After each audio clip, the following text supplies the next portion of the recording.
flawless. I mean, Terence Crawford has had an amazing career against a lot of very good fighters and world-class fighters, and honestly has barely lost a round. When you look back at Bud Crawford's career, there is something really special. I say there's nothing to do, but damn, like, what else do you gotta do? he's a 3-time undisputed champion. Hey man, you looking small. What you mean I'm looking small? You looking small. Like, it's just that, like, you gotta really hurt that dude to turn him away and to try to stop him from doing what he want to do. So skillful, yes.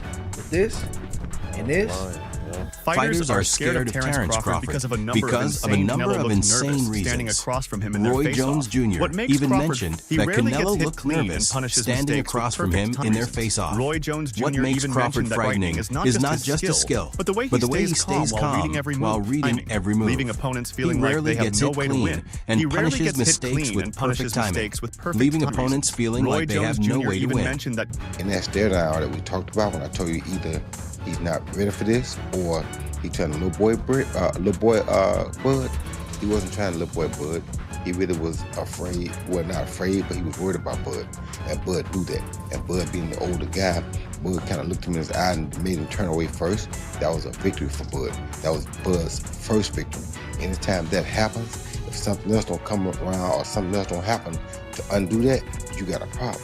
Paulie Malignaggi highlighted how Terence Crawford has built one of the most remarkable records in boxing. And he did it by facing He became the top an names rather than undisputed taking champion easy 3 fights different times, while dominating something opponents. almost His career unheard rests of with in modern 31 boxing. knockouts and no And he did losses. it by Paulie facing the described top it names signaled more rather than than just another taking victory. easy fights. To him, it What felt like the impressed start of a Paulie new the era, most was not similar only to how Crawford Floyd wins, Mayweather once ruled but the his way time he in boxing. avoided punishment, He became an rarely undisputed getting hit champion 3 cleanly different while times, dominating something opponents. almost unheard of His in modern career boxing. record What impressed speaks for Paulie the itself. most was not only 41 Crawford's wins wins, but with 31 the way he avoided knockouts punishment. and no Rarely losses. getting hit speaks Paulie for described itself. this run as 41 historic wins and run pointed as out that historic, Crawford's and recent pointed out that triumph Crawford's over recent Canelo triumph over signaled Canelo, more in than Paulie's just view, another victory. Crawford has To now him, positioned it felt like the himself as start of a defining new figure era, of this generation. similar to how Something Floyd almost unheard Mayweather of in once modern ruled his boxing. time. What impressed Paulie In the Paulie's most view, was not only Crawford Crawford's has wins, now but positioned the way he himself avoided as the punishment. defining Rarely getting figure hit of this speaks for generation. itself. Flawless. I mean, Terence Crawford has had an amazing career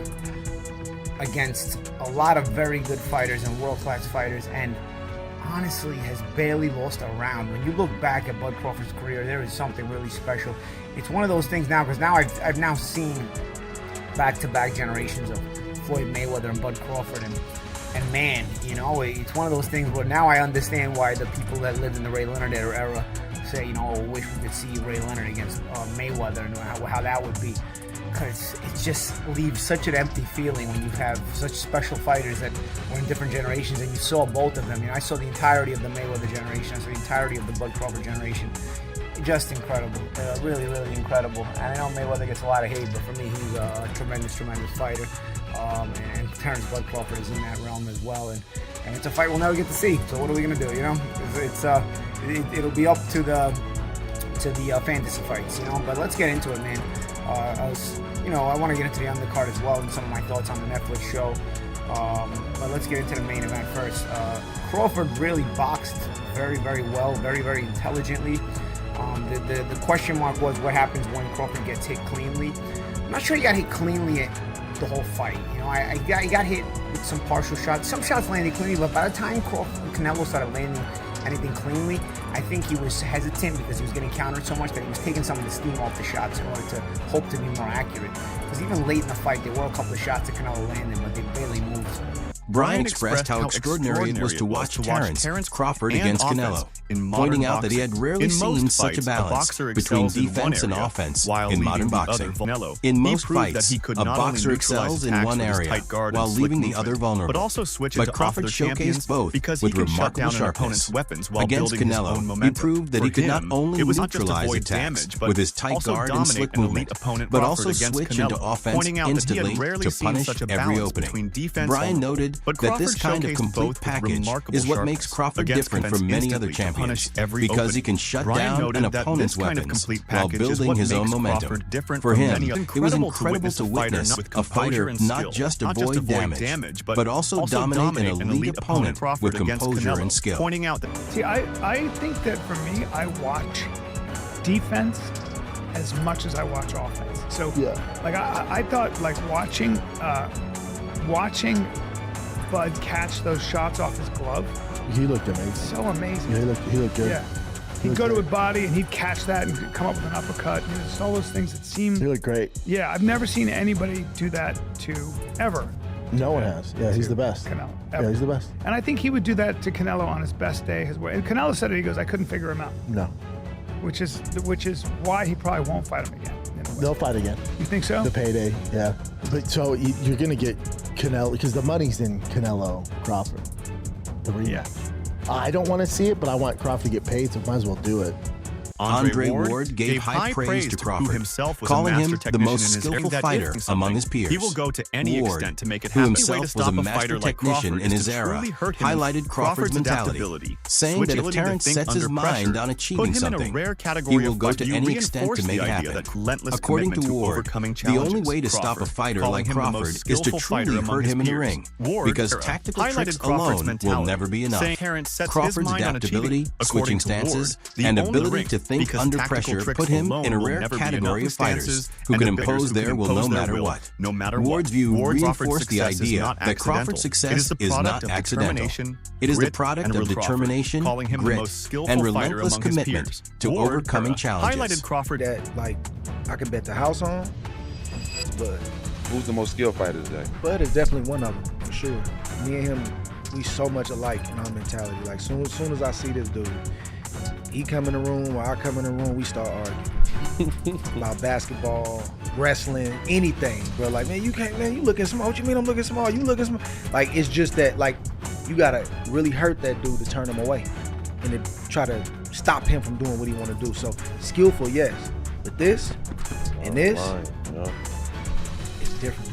Crawford's journey has also been deeply personal, shaped by the influence of his family. He often recalls how his father predicted that he would one day become an undisputed world champion, instilling belief in him from an early age. At the same time, his mother was as skeptical like never fully convinced he would make it to the top.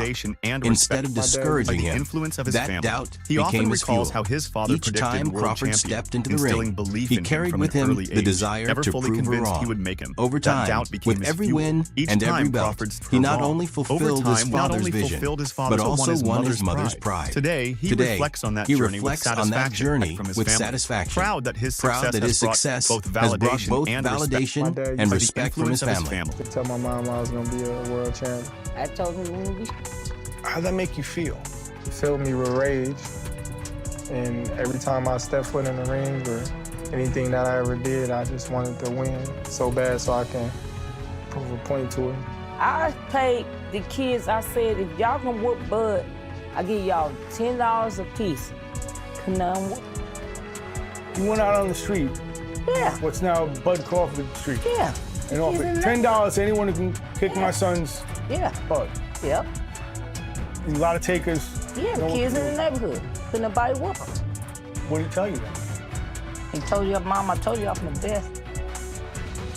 Looking at his career decisions, Crawford explained that he never sought to be undisputed at 154 pounds because he did not see enough competitive fights in that division. To him, becoming undisputed is not just about collecting belts, but about doing so against the best opposition available. Instead of staying at 154, he made the bold move to pursue opportunities at 168, where he believes there are bigger challenges and stronger names that can cement his legacy further. Crawford's refusal to move down shows his confidence in testing himself at higher weight classes, ensuring that his career continues to be defined by risk-taking and ambition rather than comfort and easy wins. Has being undisputed at 154 ever crossed your mind at this point that you at in your career? Not at all, because I'm looking at the landscape of the 154-pound division. There's a lot of great fighters, but there's not a lot of defining fights at 154. There's not a lot of legacy fights at 154. You know, when I'm looking at the landscape of 154, I beat, what's his name? Majimov? No, 154? No. The champion that just knocked out Tim Tszyu.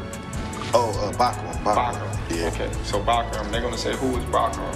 Facts. He knocked out Tim Tszyu that already had losses. Out with them and Fedora though, they're going. Without Tim Fedora already been knocked out. Yeah, he did.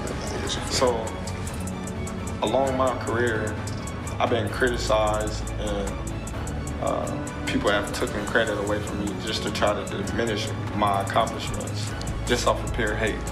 Crawford has also taken moments to show off the belts he has earned, not as empty bragging, but as a display of what years of dedication and hard work have brought him.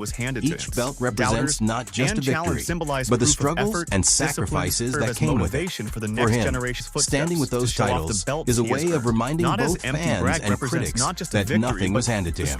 He fought through difficult fights, doubters, and challenges to gain every piece of gold on his shoulders. His belts symbolize proof of effort, discipline, and belief in his own ability, and they serve as motivation for the next generation of fighters aiming to follow in his footsteps.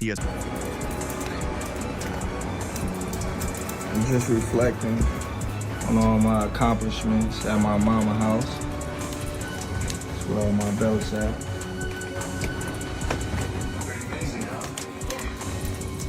You know, hard work, dedication. Things that y'all favorite fighters, some of them, ain't got. So I see why y'all mad. I see why y'all mad. Look at that one right there. This where it all started at. Right here. This one. In Texas. In Texas, baby. Don't hate, just congratulate. I'm just reflecting on all mine. Virgil Ortiz Jr., a rising star himself, gave Crawford immense credit for his most recent fight, describing his performance as absolutely beautiful. Ortiz said that Crawford did enough in that fight to prove himself completely, and that he doesn't even need to chase any further opponents to validate his greatness. From Ortiz's perspective, Crawford has already established his legacy and does not need to seek new challenges to be remembered as one of the best. This admiration coming from a young and ambitious fighter shows how deeply Crawford's dominance has impressed the new generation, leaving them in awe of what he has already accomplished. Perfect fight, actually. He neutralized all of Canelo's strengths. He knew that he was going to look for the right hook, because I believe that they've been looking at Crawford being hurt by that right hook before. So he neutralized it. He used his jab really well. He boxed beautifully. And, man, I mean, he did everything right. Yeah. Now, let's talk about Crawford first, because obviously we can get to Canelo later, but in the post-fight, they asked him, a media member asked him if he'd come back down to 154 to fight Boots. Obviously, in the same token, I took it as, all right, Boots or Virgil, right? And he said he's not coming back down to 154. What are your thoughts on him not coming down, and what do you think he will more than likely do next? I don't know what he's gonna do. I did read something that said he'll go down to 160, you know? And I think that is definitely a possibility, and you know, that fight can still happen at 160. And as far as what he's gonna do now, I mean, I don't know. He kind of beat the final boss of the game, you know what I mean? Yeah. There's kind of nothing.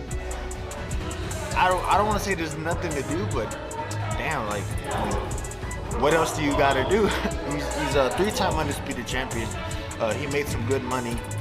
At this point, he's just a free player right now, I guess. He can do whatever he wants. Crawford's impact on boxing has also created a ripple effect with fighters from different divisions now eager to call him out. Sebastian Fondora, known for his towering frame and aggressive style, has already expressed his desire to face Crawford. This situation illustrates what some call the Crawford effect. Once a fighter reaches a level of dominance, everyone wants to test themselves against him to gain credibility. Instead of Crawford chasing fights, fighters are now lining up to challenge him. It's a reversal of roles that highlights how much power and influence he currently holds in the boxing world. Effect is in full effect. Okay? It's in full effect. Terence Crawford now is a wanted man. Prior to that, Everybody said Terence Crawford is not a draw. Terence Crawford can't sell. Terence Crawford is not a big money fight. Now, we have an interesting situation brewing. The former unified WBA, WBO, WBC, junior middleweight world champion, Mexican superstar or star boxer, the Towering Inferno, Sebastian Fundora, refused to fight Terence Bud Crawford, who is now, no doubt, first ballot Hall of Famer, no doubt, the pound for pound king, 4-division world champion, 5-division world champion, 3-division undisputed world champion, with a record of 42 wins, no loss, no draw, 31 wins by way of knockout. When Terence Crawford dominated in stocks, the Truth, Errol Spence Jr., in July of 2023, Terence Crawford petitioned to move up and fight the Towering Inferno, Sebastian Fundora, okay? And Sebastian Fundora has zero interest.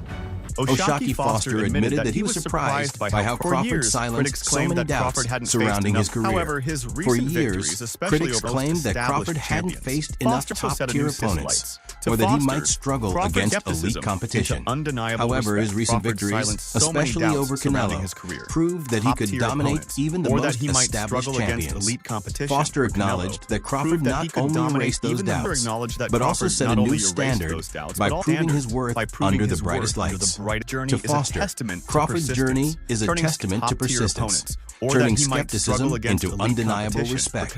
Yeah, I mean, shit. They definitely doubted, bro. And he told me months ago that he was gonna do that, and he went and did that. That shit, you know what I mean? And they doubted him a lot throughout his career. You know what I mean? Just a lot, and just a lot of people that I look at that's great fighters. They've been doubted. You know what I mean? Same thing with Floyd. They had the Oscar De La Hoyas, the Shane Mosleys, the Trinidad. They all was putting them above Floyd and all this woo-de-woo.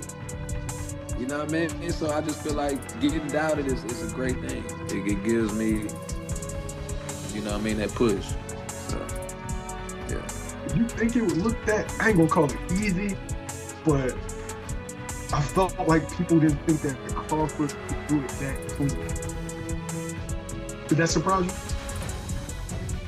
you? No. It did surprise me that he stayed more disciplined. Like, I thought what was gonna happen was he was gonna do what he was doing, and then, you know, Terence got hard.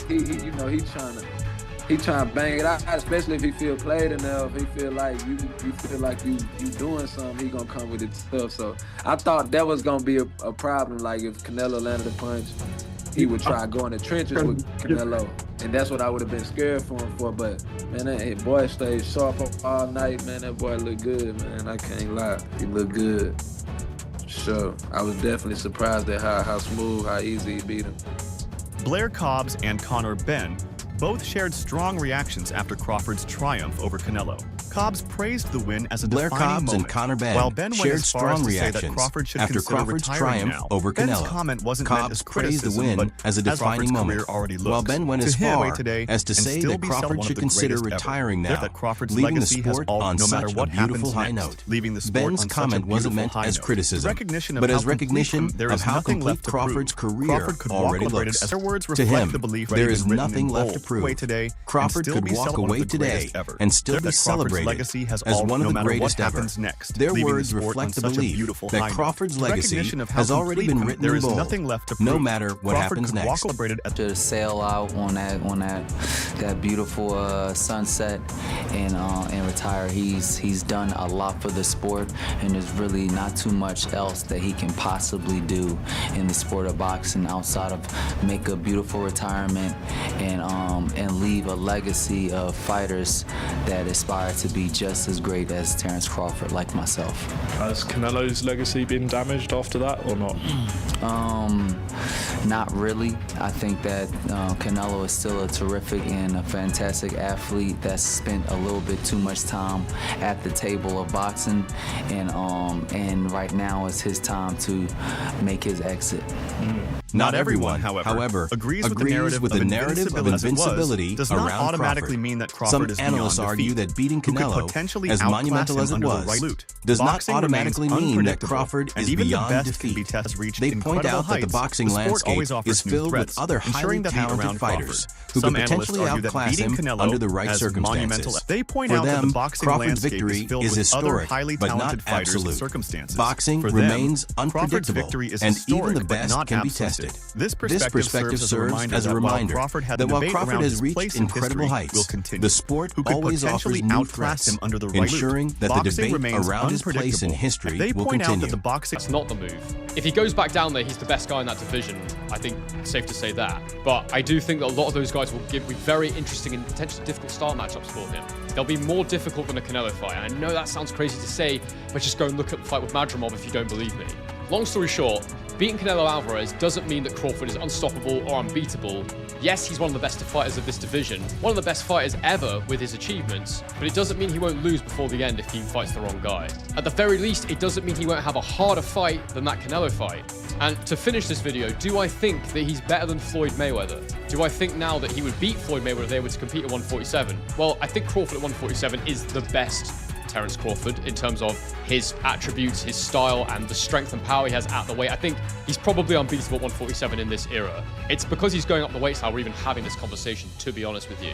But I do think he's an all-time great. I do think he's in the conversation, which is the best you can do, because we can't definitively say who beats who in a fantasy match.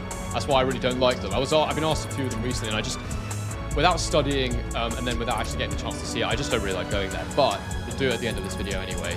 It's definitely a conversation to have whether or not he's better than Floyd Mayweather, because he's done it without these rehydration clauses. He's done it. He hasn't really cherry-picked, although I would say, to be fair, look at Crawford's record. He has fought a lot of guys where it's been the very end of their career welter, you know, Sean Porter, Amir Khan, Kell Brook. They're all great names, but none of them were in their prime anymore. But Crawford did it so emphatically, and the way he beat Errol Spence as well. Again, he'd had his issues, but again, the way he did it so emphatically, the way he passes the eye test every single time, you have to assume that he's going to do it no matter who he's facing. I do think a fight between him and Mayweather would have been very, very difficult to call.